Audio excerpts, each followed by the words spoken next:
Hola, buenas noches. Estamos aquí en una transmisión más de proceso.com.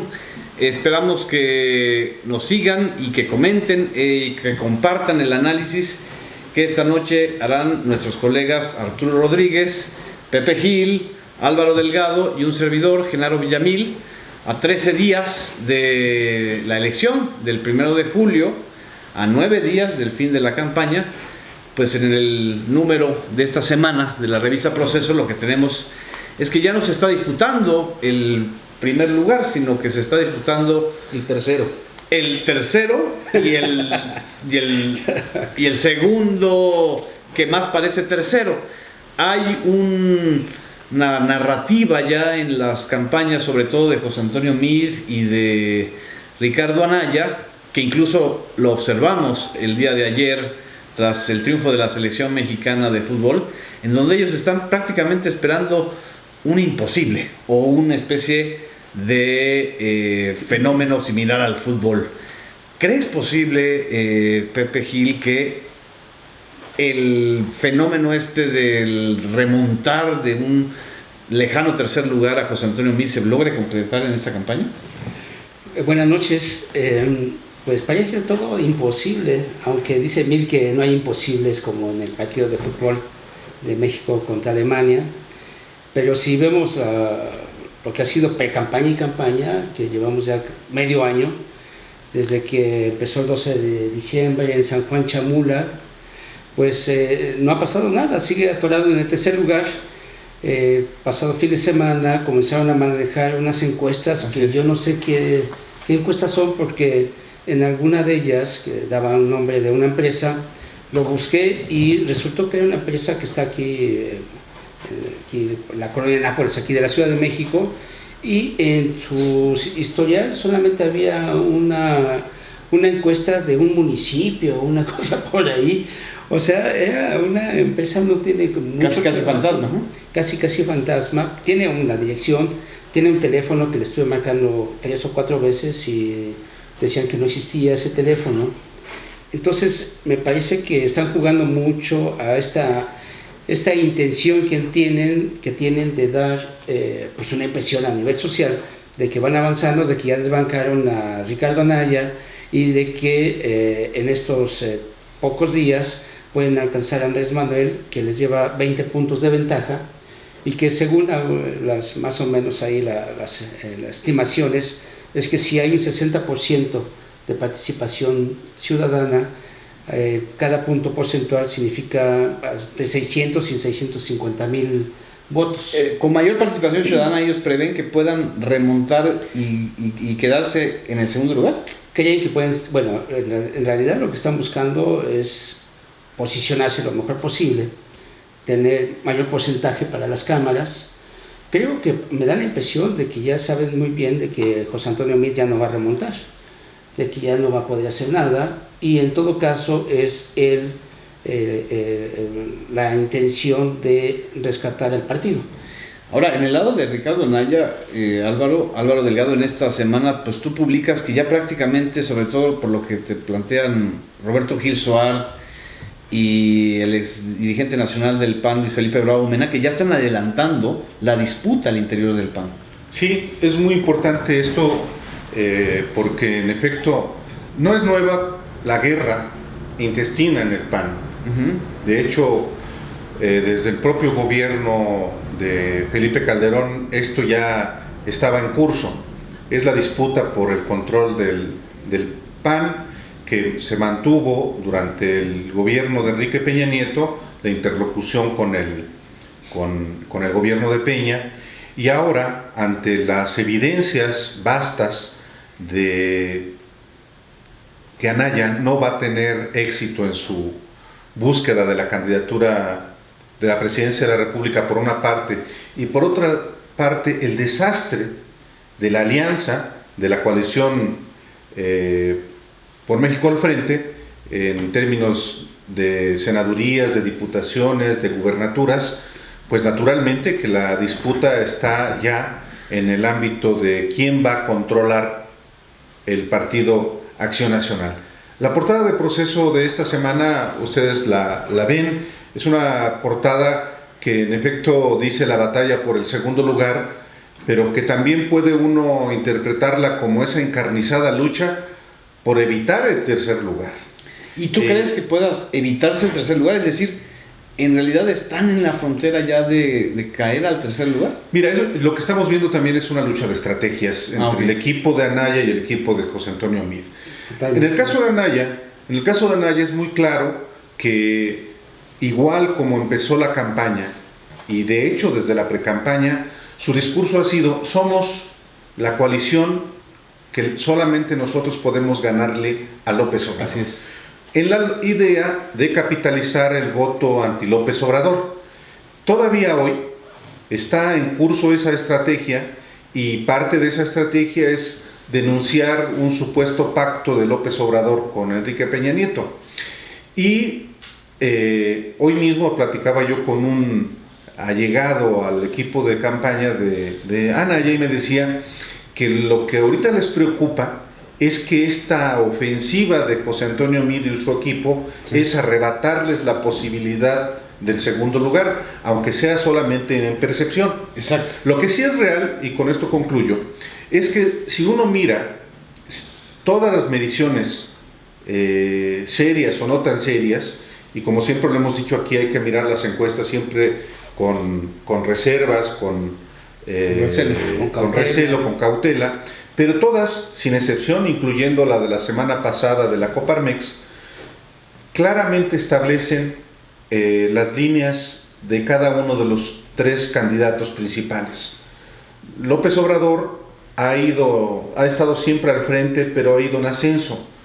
Anaya ha estado en segundo lugar y también ha subido, pero dejó de subir. Exacto. Es más, en las más recientes 2-3 semanas ha caído. Y en el caso de José Antonio Meade, salió en tercero y se mantuvo en tercero. Sí. No ha habido ningún cruce con Anaya. Es consistente, ¿no? En ese sentido es consistente. Es más, Meade también cayó. Después de su arranque en diciembre, todas las encuestas registran cómo tuvo un declive y ha tenido una relativa recuperación, pero no se ha colocado en el segundo lugar en ninguna encuesta, salvo las que promueven de manera propagandística ellos. Ahora, un texto muy interesante de esta edición es el de Arturo, porque en realidad a mí lo que me da la impresión es que también hay un pie del PAN en Morena. Es decir, más allá de la disputa de quiénes se queden con el PAN institucional, es decir, el partido que tiene el registro, los cuadros incluso del calderonismo, como el caso de Germán Martínez, o el hecho de que un exdirigente nacional del PAN como Manuel Espino estén ahora en Morena, están creando también pues una especie de reposicionamiento de corrientes panistas, ¿o cómo lo ves? Sí, bueno, mira, yo creo que es un trabajo que concatena muy bien con el planteamiento del trabajo que abre este número, que es el de Álvaro, en el sentido y con el comentario de que hay una crisis que no es nueva, o sea, es una crisis al interior de los partidos históricamente fuertes en este país, que han venido fracturándose, yo creo que en buena medida por prácticas autoritarias, es decir, los conflictos que tienen que ver casi siempre con la imposición de dirigentes y candidatos, con la toma de las estructuras electorales internas, devino en una sangría de las fuerzas políticas fuertes, tradicionales, a una fuerza emergente que tiene 3 años oficiales de participar en procesos electorales, como es Morena, donde se está generando un fenómeno que a mí me llama mucho la atención en los referentes históricos, ¿no? Con la forma en la que era el viejo PRI, en el sentido de que convergían corrientes opuestas entre sí dentro de un mismo partido. Como un frente, como si fuera un frente. Sí, en sí mismo. Y me parece muy interesante en este momento, en lo que se plantea respecto a lo que ocurre al interior de Morena, como de lo que está ocurriendo en el PAN, porque me parece que es la antesala de una reconfiguración de los partidos del sistema de partidos políticos en este país, donde vamos a ver a varios que posiblemente desaparezcan y a otros que veíamos muy por debajo de las expectativas en las elecciones anteriores, hoy muy posicionados en las cámaras e inclusive en posiciones ejecutivas. Se espera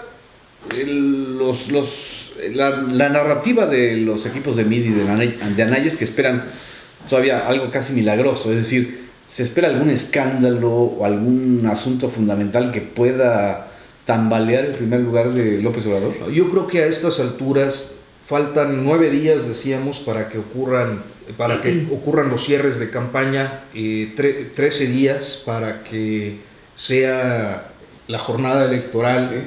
Me parece que ya es prácticamente imposible que algo pueda modificar una tendencia.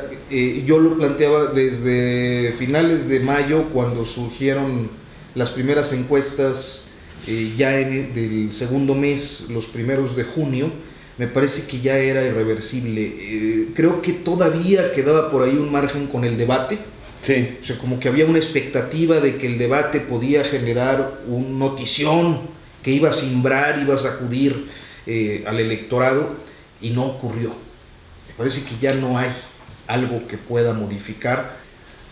Pues lo que está sucediendo, y esto en la edición de este número de la revista Proceso publicamos, es que surgen todavía pues escándalos que todavía están ahí pues escondidos. Por ejemplo, en la trayectoria de José Antonio Meade durante su paso como canciller, coincide con la negativa de extradición de 2 parientes suyos a Estados Unidos acusados de presunto tráfico de metanfetaminas. Y como este caso, muchos otros, está la acusación que el PAN le hizo a José Antonio Meade por el tema del etileno 21, si no me equivoco. 21 de Brecht. Y, en fin, o sea, va a haber quizá una disputa todavía por ver quiénes tienen más muertos en el closet, ¿no? O ¿cómo lo ven ustedes? Es que es normal que si se está en una posición de derrota, como es el caso de Meade y de Anaya, pues claramente es aferrarse a lo que sea para evitar un mayor desplome o para tratar de conquistar una mejor posición. Eso sobre todo se da con los que van en el último lugar o que no van punteando. Sí. Son acciones desesperadas, y en efecto hoy el equipo de campaña de la coalición que encabeza el PAN, en la que por cierto el PRD cada vez es más inexistente, y Movimiento Ciudadano va a estar con también. Cepeda, ¿no? Esta semana con Juan Cepeda en el Estado de México, ¿no? Sí, va a ir a varios lugares. Yo creo que se va a evidenciar muy claramente el nivel al que ha llegado este partido, el PRD, que hoy hablamos del Partido de Acción Nacional. Yo publico en Proceso un reportaje sobre el PAN con Roberto Gil Suar, que dice, por ejemplo, que el calderonismo ya no existe, sí, con Luis Felipe Obrador Mena, valorando lo que viene, y lo que viene es una guerra cruenta por también constituirse como oposición ante López Obrador. Pero hoy, en efecto, el equipo de Anaya presenta una denuncia ante la PGR sobre el caso, un caso complicado, pero se resume de la siguiente manera. En 2010, en el gobierno de Calderón, se genera un contrato para la compra por parte de una empresa de etileno a bajo precio, y luego se emiten decretos para dejar sin competencia a esta empresa que es socia de Odebrecht. Y hoy en esa conferencia de prensa se involucra en una trama criminal, así la denomina Alfredo Figueroa, el vocero de la coalición de Anaya que encabezó la conferencia de prensa. Es una trama criminal que involucra no solamente a Enrique Peña Nieto, sino a su antecesor Felipe Calderón y al actual candidato priista. Es que la bola de dos bandas.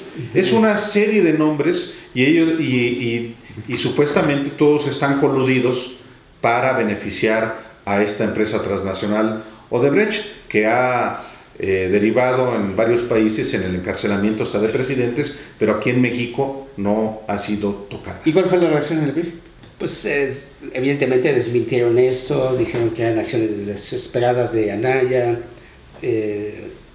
Esencialmente dicen que ellos, ¿no?, la gente de MID, el PRI, ya están muy bien posicionados, que van en el segundo lugar y que en estos 10 ellos ya lo dan por un hecho. Ya lo dan por un hecho, además dice que en estos días van a alcanzar a Andrés Manuel, que lo van a desbancar, ¿no? Y con la ayuda de Romero de Champs y sus casas de Acapulco. Y de todo el sindicato de petroleros, que de hecho en estos cierres que están haciendo regionales José Antonio Meade, hay denuncias de que hay compra de votos. Sí. Hay incluso hasta de 10,000 pesos. Yo decía, pues voy a llevar a mi familia y los voy a formar ahí, ¿no? Sí. 10,000 pesos, imagínate, por un voto. Hay denuncias de que le están sacando las fotocopias a las credenciales de elector por la semana antepasada por 1,500 pesos, porque al final les dieron solamente 500 pesos. Les machetearon la lana. Sí, porque es uno les para picaron ti, los ojos. Uno para ti, dos para mí, ¿no? Pues es que también hay moche en la compra del voto, entonces... Bueno, hablando de compra de voto, precisamente, perdón que interrumpa de manera tan abrupta, pero se están distribuyendo ya por parte del equipo de campaña de Anaya unas tarjetas para ofrecer los tipos Soriana, ¿no? 1,500 pesos mensuales solamente por ser mexicano. Es el ingreso básico universal, una de las ofertas de campaña de Anaya, pero no se había traducido hasta ahora en una tarjeta como las de Monex, la Rosa, Monex, etc. Exactamente, entonces ya le entró Anaya, y esto creo yo solamente acredita eso que hablábamos, que es la desesperación, esa lucha encarnizada por el tercer lugar. Sí, hay algo que me parece muy interesante, es cómo a partir de la convocatoria del Consejo Mexicano de Negocios con los candidatos presidenciales, este cruce de acusaciones y estos actos desesperados, no solo en las tarjetas, mira, la asistencia de José Antonio Meade, por ejemplo, con el youtuber el Escorpión Dorado, es un desastre. O sea, no hay estratega que pudiera recomendar una cosa como esa a menos que esté en una tremenda frustración.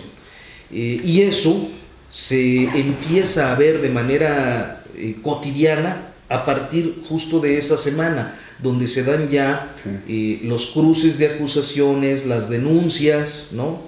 Porque va Cordero, que es el que empieza con a denunciar a Anaya de la PGR, claro. Luego, o sea, días después de anunciar su apoyo a José Antonio Meade, ¿no? Sí. Y luego le responden denunciando a Meade y denunciando a López Obrador desde el PAN, y expulsando a Cordero y a Lavalle, o iniciando o continuando con el proceso, porque nos pueden expulsar, pero yo les aseguro una cosa: el Tribunal Electoral es muy probable que les devuelva su militancia. Por libertad de expresión. En realidad yo les voy a meter otra provocación, y lo abordamos en este número de la revista.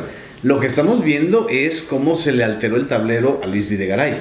Es decir, Luis Videgaray, el hombre, supuestamente el cerebro del sexenio de Enrique Peña Nieto, que apoyó a José Antonio Meade, que bajita la mano estaba también apoyando a Anaya. Y a Enrique Ochoa Reza. Y que además dejó a Enrique Ochoa Reza, y que nunca imaginó esta configuración de fuerzas en torno a la candidatura de López Obrador y de Morena, pues está justamente desesperado, o este equipo, o este grupo, el grupo ITAM, están desesperados porque pues tampoco les está saliendo muy bien la apuesta, ¿no? Sí, creo que se ve más que claro que hay mucha soberbia, me parece, que de este grupo, que pensó que podía pues manipular o manejar la realidad y los partidos políticos, cuando los propios partidos políticos están en crisis. Como bien decíamos, esta es una elección de candidatos más que de partidos, ¿no? Y Videgaray me parece que comenzó a manejar las cosas muy a su modo. Puso a Nuño en la coordinación de campaña de Meade, impulsó a Meade, a José Antonio, a Enrique Ochoa. Lo que me estaban comentando, que una de las cosas que sí aparentemente le está funcionando en el PRI es el partido, no el candidato. Que gracias al partido, que son las viejas estructuras, exactamente, están respondiendo y están recuperando, rescatando una cantidad de votos del priistas que se iban a ir con Morena o incluso con Anaya. Wow.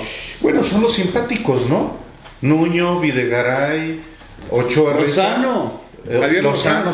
Les mandamos saludos aquí a Lozano, que siempre nos mandan son personas bastante accesibles, simpáticas, empáticas. No, la verdad es que tienen una fama.